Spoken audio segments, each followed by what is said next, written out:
The wrench slipped from my father's calloused hand that humid July afternoon in our cramped Queen's kitchen, clanging against the linoleum like a gunshot in a confessional. "You're not my son anymore," he spat, his voice cracking like the pipe he just burst trying to fix the sink. Words that flooded the room faster than the water pooling at our feet. I stood there, 17 and shattered, my backpack slung over one shoulder, the taste of my first kiss with Tommy from the baseball team still fresh on my lips, now poisoned by the venom of rejection. That was the day I learned leaks don't just happen in pipes. They seep into everything, eroding foundations until the whole damn house threatens to cave. I bolted out the back door, the screen slamming behind me like a final punctuation on our fractured family, and didn't look back. Not then, anyway. Fast forward 8 years, and here I am, Elias Ramirez, 35 going on ancient, staring at my own busted faucet in the shoebox apartment in Bushwick, the kind of place where the walls whisper secrets from tenants long gone. The irony? I'm the plumber now, fixing other people's messes while mine festers like rust in the joints. It started innocently enough, or as innocent as things get when you're scraping by on gig work and the occasional bar shift at the Rusty Nail. A dive where the jukebox spins Springsteen like it's gospel. My best friend. Hell, my only real anchor. Cruz had texted me that morning. "Yo, Eli, your sink's acting up again? Come over, man. Beer's on me." Cruz O'Malley, with his crooked grin and that Irish-Italian fire in his eyes, the guy who'd pulled me out of more than one gutter since we met in community college. Both of us dodging the ghosts of blue-collar upbringings. He was the straight one, or so I thought, the charmer who could talk his way out of a bar fight or into a girl's heart with equal ease. Me? I was the quiet fixer, the one who showed up with tools and stayed till the job was done, burying my own leaks under layers of sarcasm and stolen glances. I grabbed my kit, the battered toolbox that had been my dad's, the one I'd swiped on my way out that day, and hopped the L train to his place in Bed-Stuy. The subway rattled like my nerves, graffiti-scarred windows blurring the brownstones into a watercolor of urban grit. By the time I buzzed his intercom, the sky had bruised purple, promising one of those summer storms that turned Brooklyn streets into rivers. "Elias, you beautiful bastard." Cruz's voice crackled through the speaker, all warmth and whiskey-rough edges. "Get your ass up here." His apartment was a third-floor walk-up in a brownstone that creaked like it remembered the riots of '68, filled with the chaos of a life half-lived. Vinyl records stacked like Jenga towers, a baseball glove fossilized on the coffee table, and posters of the Mets curling at the edges. Cruz was in the kitchen, sleeves rolled up on his faded Yankees tee, wrestling with the faucet like it had personally offended him. Water sprayed in erratic arcs, soaking his jeans and drawing a curse that echoed off the exposed brick. "This thing's possessed," he laughed, wiping his face with the back of his hand, leaving a streak of grime like war paint. I dropped my toolbox with a thud that silenced the room for a beat. "Step aside, hero. Let the pro handle it." Our routine, easy as breathing, me teasing, him ribbing back. The kind of friendship forged in late-night diner runs and shared silences after his folks kicked him out for dropping out of Fordham. We'd been thick as thieves since freshman orientation. Two kids from fractured homes bonding over cheap ramen and dreams of escaping the grind. But lately, there was a current under the surface, electric and unspoken, like the hum of faulty wiring before a short. As I knelt under the sink, the pipes groaning in protest, Cruz leaned against the counter, cracking open 2 cold ones from the fridge. The first wrench turn revealed the culprit. A hairline crack in the elbow joint, spiderwebbing like the doubts I'd harbored for years. Was it just friendship? Or was I reading maps into the way his hand lingered on my shoulder? The way his laugh wrapped around me like a lifeline? "You ever think about settling down, Eli?" he asked out of nowhere. His voice casual but laced with something heavier, like the storm clouds gathering outside. I froze, my fingers slick on the metal. "Me? Nah. Too busy unclogging other people's shit." A Dodge classic Elias. But he pressed, because Cruz always did, poking at the soft spots until they bled truth. "Come on, man. You're 35, built like a brick shithouse, and you've got that smile that could melt steel. What's holding you back? Some ghost from high school?" The wrench slipped, nicking my knuckle. A sharp sting that pulled a hiss from my lips. Blood welled up, crimson against the brass, and I cursed under my breath. Cruz was there in an instant, grabbing a dish towel, his hand enveloping mine with a gentleness that twisted something deep in my chest. Easy, tiger. Let me see. Up close, he smelled like soap and rain-damp cotton, his hazel eyes searching mine with an intensity that made the room shrink. For a heartbeat, the world narrowed to that point of contact. His thumb brushing the cut, calluses rough against my skin, and I swear, the air crackled. But then his phone buzzed on the counter, shattering the moment like cheap glass. He glanced at it, his face tightening into that mask he wore when things got too real. "It's Jenna," he muttered, pulling away. Jenna Hargrove, the on-again, off-again flame who'd been stringing him along since law school. The kind of woman who collected hearts like designer handbags. I'd met her once, at a rooftop party in Williamsburg, her laugh sharp as shattered ice, her eyes appraising Cruz like he was a merger waiting to happen. She didn't see the cracks. She exploited them. Tell her to fix her own pipes? I joked weakly, wrapping the towel around my hand. But inside, the leak widened. That night, as I soldered the joint and we demolished a pizza watching reruns of The Sopranos, I couldn't shake the feeling that something was bursting loose. Cruz crashed on my couch more often than not these days, citing sublet drama. But I knew better. Jenna's texts lit up his screen like warning flares, and each one dimmed the light in his eyes a little more. Little did I know, the real flood was coming. Not from the sink, but from the man who'd become my everything without me ever saying it aloud. The next morning dawned sticky and unforgiving, the kind of Brooklyn heat that clings to your skin like regret. I woke to the sound of Cruz rummaging in my kitchenette, the sizzle of eggs hitting the pan pulling me from a dream where water rose endlessly, swallowing us both. "Rise and shine, plumber boy," he called, his voice too bright, like he was papering over cracks with forced cheer. I shuffled in, rubbing sleep from my eyes, to find him plating breakfast on my wobbly Formica table. Scrambled eggs flecked with herbs he'd scavenged from who knows where, toast charred just right, and 2 mugs of coffee strong enough to strip paint. "You're domestic this morning," I said, sliding into the chair opposite him. Our knees bumped under the table, a casual collision that sent a jolt up my spine. He grinned, that lopsided thing that made my stomach flip, and for a moment it was just us, 2 guys against the world, no ghosts hovering in the corners. But ghosts have a way of materializing. As we ate, his phone lit up again, Jenna's name flashing like a siren. Cruz's fork paused mid-air, his jaw setting in that stubborn line I knew too well. "She wants to talk," he air-quoted, rolling his eyes. "Says we need to hash things out before her firm's holiday gala. Like I'm her +1 accessory." I swallowed a mouthful of eggs that suddenly tasted like ash. "You going?" The question hung there, heavier than the humidity pressing against the windows. He shrugged, but his eyes betrayed him, stormy, conflicted. "Maybe. It's good networking, you know? For the bar exam grind." Cruz had been prepping for the bar for months. His nights blurred into study sessions fueled by Red Bull and my spare futon.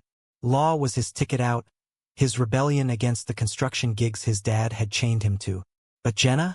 She was the wild card, the polished attorney who'd swooped in with promises of Manhattan penthouses and power couples, dragging him into her orbit even as she kept 1 foot out the door. "Don't let her drag you down, man," I said softly, reaching across to squeeze his forearm. His skin was warm, taut over muscle honed from pickup games at the park, and he didn't pull away. Instead, he covered my hand with his, a brief anchor that made my pulse thunder. "You're better than her games." His laugh was bitter, laced with something raw. "Says the king of avoidance. When are you going to stop hiding behind that wrench, Eli? Find someone who sees you, the real you." The words landed like a gut punch because he was right. I dated here and there, furtive hookups in dimly lit bars off Myrtle Avenue, guys who vanished by dawn like smoke. But no one stuck, because no one measured up to the blueprint Cruz had etched into my heart without even trying. That afternoon, I threw myself into work, crawling under sinks in strangers' homes, the metallic tang of solder grounding me. But by evening, as thunder rumbled in the distance, Cruz showed up at the Rusty Nail unannounced, tie loosened like a noose half-slipped, his button-down rumpled from whatever talk had gone south. The bar was a haze of neon and nostalgia. Pool cues cracking, Springsteen crooning from the speakers, the scent of stale beer mingling with fry grease. I was behind the stick, pouring drafts for the regulars. When he slid onto a stool, his eyes shadowed. "Whiskey, neat," he ordered, voice gravelly. I poured without a word, sliding it over with a nod to Mikey, the owner, who knew better than to interrupt our rhythm. Cruz downed half in one go, the burn etching lines on his face. "She cheated, Eli, with some partner at the firm. Said it was just once. Like that makes it okay. Like I'm disposable." The bar noise faded to a dull roar in my ears. Rage simmered low in my gut. Not just for him, but for the boy I'd been, discarded like a faulty fitting. "Fuck her?" I growled, leaning on the bar, close enough to count the freckles across his nose. "You're worth 10 of those suits. Hell, 100. He looked up then, really looked, his gaze locking with mine in a way that stripped the air from the room. "What would I do without you?" The question was soft, vulnerable, the kind of admission that bridges chasms. My heart hammered, words rising like floodwater. "Stay. Let me show you." But fear clamped down, the old leak of doubt spraying cold reality. Instead, I clapped his shoulder, steering us toward the back booth where the light was dimmer, safer. We talked, or rather, he vented, until last call, the storm breaking overhead in sheets of rain that drummed the awning like impatient fingers. Cruz crashed at my place again, the futon creaking under him as lightning forked the sky. I lay awake in the next room, the wall between us thinner than paper, listening to his uneven breaths. Friendship, I told myself, that's all it is. But lies have a way of corroding, and by dawn the first real crack appeared. It was a call from his sister, Maria, 2 days later. I'd known her since we were kids crashing O'Malley barbecues in Bay Ridge. Fiery, loyal, the one who'd patched Cruz's scrapes and mine alike. "Eli, he's spiraling," she whispered over the line, her voice thick with worry. "Jenna's poison, and he's lapping it up. Get him out, please. For me." I found him at a dive in Greenpoint, nursing a pint and staring at his phone like it held the secrets to the universe. The place was a tomb of faded glory, bar stools patched with duct tape, a jukebox stuck on Patsy Cline. "Walk with me," I said, no room for argument, and hauled him into the drizzle-slick streets. We wandered aimlessly, past murals of forgotten revolutionaries, the city pulsing around us like a living thing. At Prospect Park, under the canopy of ancient oaks, he broke, sobbing into my shoulder, the weight of betrayal crashing down. "I thought she loved me," he choked out, fists clenched in my jacket. "But I'm just broken, like everything else." "You're not," I murmured, holding him fierce against the rain, my own tears mingling with the downpour. In that moment, arms wrapped around him, the line blurred, friend, lover, savior, and I knew there was no going back. But what I didn't know was that the deepest betrayal was yet to flood in, carried on the current of secrets we'd both kept too long. As we pulled apart, his eyes searching mine with a hunger that mirrored my own, my phone buzzed in my pocket. Unknown number. I ignored it, but the message preview glowed. "Tell Cruz the truth about Tommy, or I will." My blood turned to ice. Tommy. From high school, the kiss that started it all. The one who'd outed me to my dad in a fit of jealous spite. How? Who? The storm raged on, but the real tempest was brewing inside, threatening to drown us both. The days blurred into a haze of avoidance and half-truths, the wrench from my toolbox becoming my talisman. A cold, unyielding reminder that some things could be mended, if only you had the right twist. Cruz threw himself into bar prep with a vengeance, holing up in the public library on Grand Army Plaza, surrounded by stacks of dog-eared tomes and the ghosts of ambitions deferred. I'd bring him coffee from the cart outside, black and bitter like the undercurrent between us, and we'd steal moments in the shadowed alcoves. His head on my shoulder during a rare break, my fingers tracing absent patterns on his knee. But the text lingered like a clog in the drain, anonymous and insidious. "Tommy's story isn't the only one. Ask Cruz about Jenna's one time." I deleted it, then another came. "He's lying to you too, Elias. About everything." Paranoia set in, a slow drip eroding my trust. Was it Jenna, striking back from her high-rise eyrie? Or someone closer, sniffing out the vulnerability in our bond? I didn't confront him, not yet. Instead, I buried it under work, taking overflow calls from a flooded basement in Crown Heights to a seized-up shower in Park Slope, the rhythm of wrench on pipe a metronome to my unraveling. It culminated on a Friday night in October, the air crisp with the promise of falling leaves, when Cruz dragged me to a Mets game at Citi Field. "Clear your head, Eli," he'd insisted, tickets snagged from a scalper outside the gate. The stadium thrummed with that electric hum of possibility.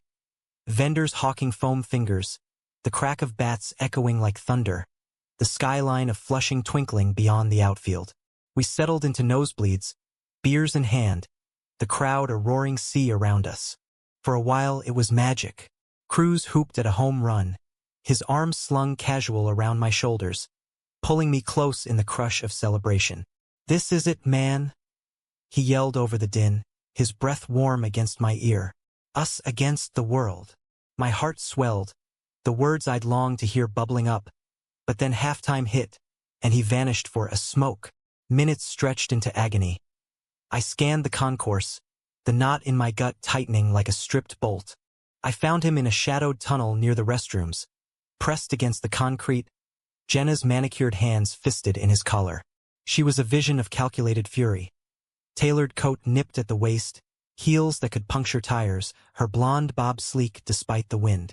"You think you can ghost me?" she hissed, voice slicing through the distant cheers.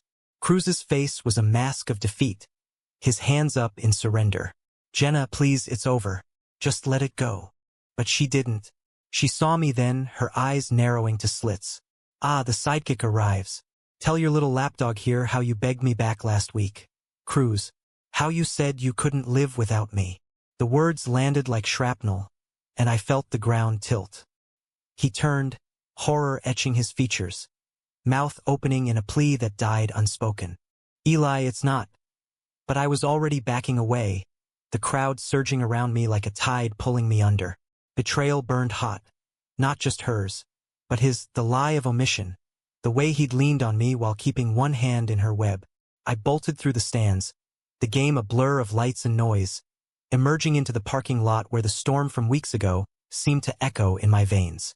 He caught me at my truck, wrenching the door open before I could peel out. "Wait, goddammit, Elias, listen." Rain started then. Not the summer deluge, but a cold autumn sluice that soaked us in seconds. We faced off in the downpour, engines idling nearby like judgmental witnesses. The wrench from my kit clutched in my fist because I'd grabbed it on instinct, a weapon against the ache. "You lied?" I shouted, voice breaking on the wind. "All those nights, spilling your guts about her poison, and you were still crawling back? What am I to you, Cruz? A placeholder? A fix until the real thing calls?" His face crumpled, rain streaking like tears he wouldn't shed. "You're everything, Jenna. She's a habit, a mistake I can't shake. But you're the one who holds me together. The one I—" He stepped closer, hands outstretched, and in that garage-lit limbo between cars, under the relentless sky, he kissed me. Not tentative, not friendly. A desperate clash of lips and longing, tasting of salt and regret, his fingers tangling in my wet shirt as if I'd vanish if he let go. The world stopped. Fireworks from the stadium bloomed overhead, but they paled against the explosion in my chest. I kissed back, fierce and forgiving, the wrench dropping to the asphalt with a clang that echoed our shattered illusions. But as we broke apart, gasping, my phone buzzed again in my pocket. I pulled it out, screen glowing through the rain. "Now you know his secret. What's yours, Elias?" Dad never stopped looking. "But he knows what you are." The anonymous sender, Tommy, it had to be, dredged up from the past like sewage, had unearthed the final leak. My father's sporadic attempts to reach out through Maria, letters I'd burned unread, bridges I'd torched in my flight. Cruz saw the message, his eyes widening in dawning horror. "Eli, your dad? All this time?" The dam broke then, not in tears, but in truth. I told him everything, the rejection, the kiss that cost me my family, the walls I'd built brick by wrenching lie. He listened, holding me as the rain eased to a drizzle, his silence a bomb deeper than words. "We're both leaks, man," he whispered finally, picking up the wrench, turning it in his hands like a relic. "But together, we fix each other." We drove back to my place in silence, the city lights smearing like abstract art on the windshield. That night, tangled in sheets that smelled of us, we didn't cross into passion's fire, just held on, breaths sinking in the dark. Friendship, redefined. Not the easy camaraderie of old, but a profound tether, woven with romantic threads we were finally brave enough to acknowledge. Jenna faded to a footnote. Tommy's threats, reported and blocked, lost their sting in the light of our honesty.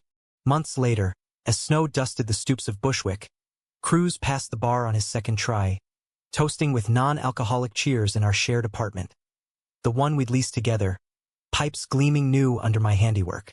My dad showed up one gray afternoon, older, frielier, the wrench in his trembling grip an olive branch forged from years of his own regrets. "I was wrong, son," he rasped, and in that moment, under the kitchen fluorescence, we mended what we'd cracked. The plumber's tool? It wasn't just about pipes. It was about turning the wrench on your own buried leaks, facing the flood, and emerging whole.